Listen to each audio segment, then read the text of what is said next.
Hello বন্ধুরা, দেখো পাতাগুলো কত নোংরা হয়ে গেছে। তো সেগুলোকে আর কি মাঝে মাঝে একটু ভেজা কাপড় দিয়ে পরিষ্কার করে নিতে হয়। তা না হলে দেখতে খুব খারাপ লাগে আসলে। গাছ হচ্ছে আমার কাছে আমার বাচ্চার মতো। তো আমি আমার বাচ্চাকে ঠিক যেরকম পরিষ্কার রাখতে পছন্দ করি বা ভালোভাবে যত্ন করতে পছন্দ করি, ঠিক সেরকমই কিন্তু এদের ক্ষেত্রেও আমার এটা হয়।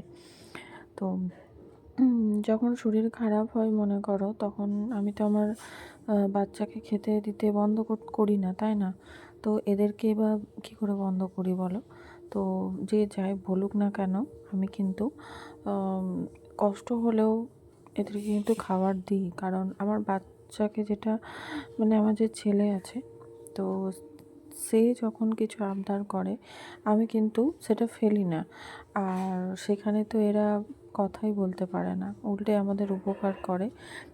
এবং আমার মানে কি বলবো, আমার যখন মন খারাপ হয় বা কিছু হয়, তখন এই আমাকে মানে আমার ঠিক করার আর কি, মনটা ঠিক করার ওষুধ আর কি বলতে পারো। তো দেখো, আমি পাতাগুলো সব পরিষ্কার করে নিয়েছিলাম, তোমাদের সাথে এই কটাই শেয়ার করলাম, কারণ এতগুলো ভিডিও করা সম্ভব না। নিশ্চয়ই একদিন ভিডিও শেয়ার করব আমি, তোমরা যদি চাও। তো তোমরা কারা কারা এই জিনিসটা করো আমাকে কিন্তু বলো কমেন্ট করে। আর ভিডিওটা কেমন লাগলো তোমরা সেটাও কিন্তু কমেন্ট করে বলো। তো চলো, টাটা।